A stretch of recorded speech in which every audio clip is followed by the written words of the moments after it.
All right, guys, this is my 1983 Oldsmobile Cutlass Supreme LS Swap 5.7 aluminum block out of a Camaro, 2001 Camaro. I went with the Edelbrock EFI kit. This is fuel injected because here's the rails right here. It's not carbureted.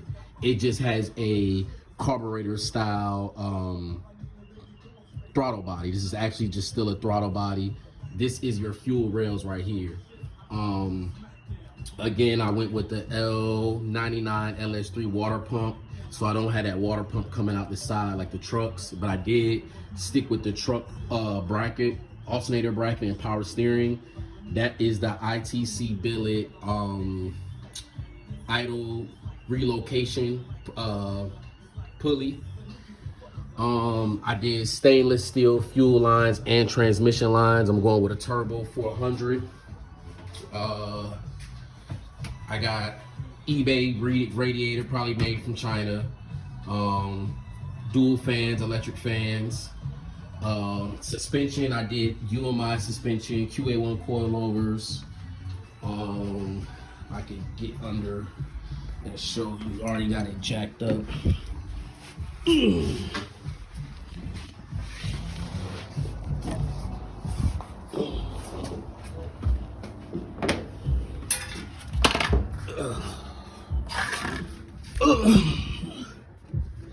So I got QA1 coilovers. I did I think the brand is Power Stop disc brakes in the front. I did a Hummer pan. It does hang a little low, but it's not too low past the K member, the frame. It's not too low, so I'm comfortable with that. Turbo 400. I did a B&M what do you call that? B&M torque converter, 3200 stall, braided A&N fittings for the cooler lines. I did the Jegs turbo 400 G body cross member with the energy suspension mount. This is good for 2.5-inch exhaust.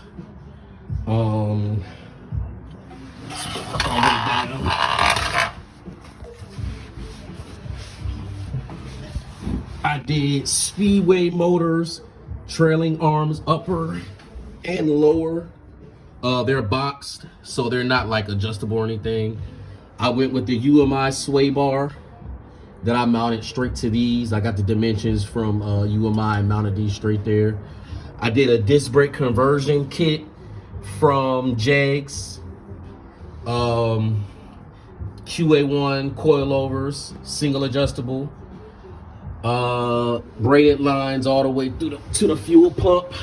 New fuel pump is from G body that came fuel injected. Any fuel injected G body came with the proper LS swap fuel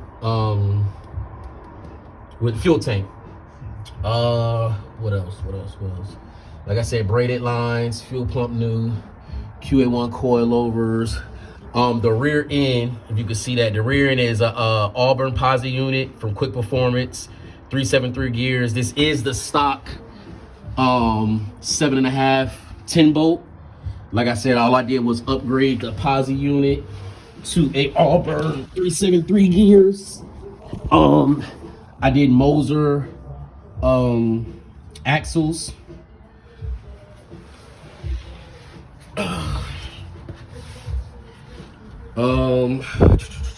This is the Edelbrock EFI kit. It comes with the tablet, so I'm gonna use that as my gauges.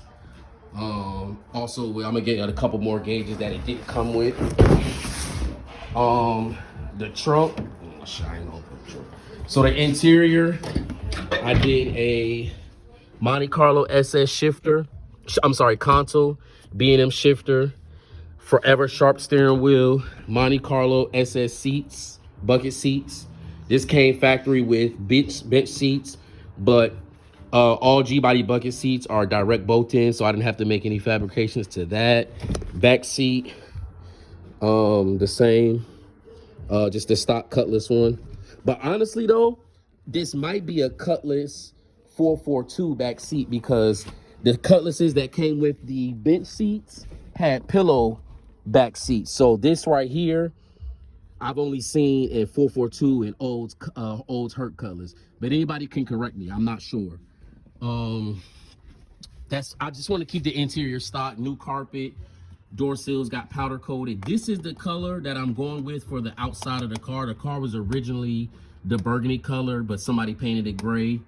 I'm going back with this color. As you can see, the door jambs are still this color, but the outside of the car is silver. What else? Everything got dynomatic, but up under here. Same with the trunk.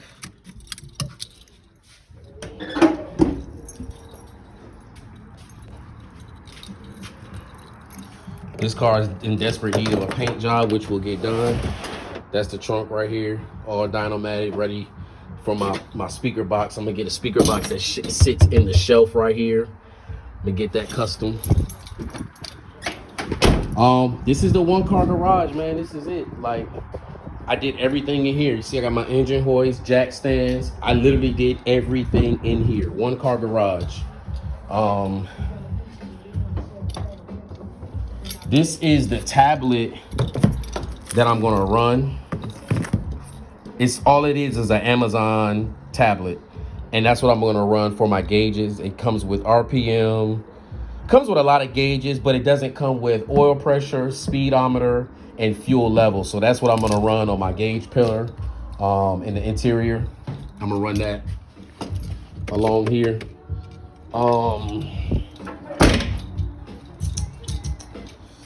Brake lines got done.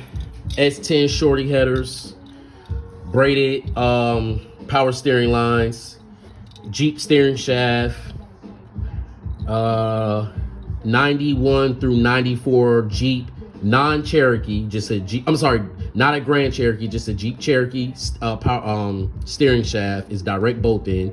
You literally don't need to do anything but clean it up and paint it.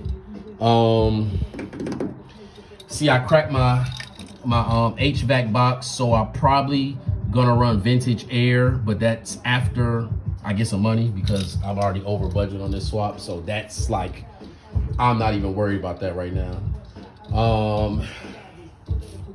Anything else that I miss? Nah, I think that's it. Oh, the mounts that I went with. Let me get my light.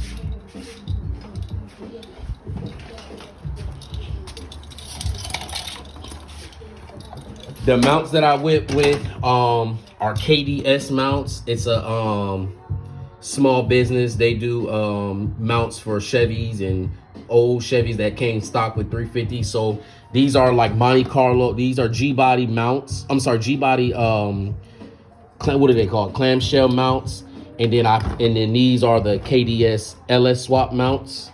I did ITC billet, coil pack brackets.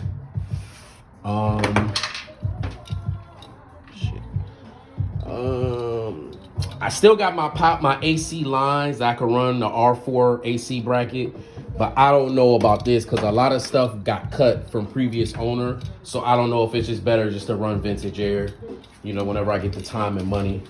But yeah, y'all stay tuned for our first startup. I'm gonna be doing my wiring pretty soon. Battery cables, negative grounds, positives, running my starter wire, my alternator wire, and then we can get ready to fire up. So y'all stay tuned.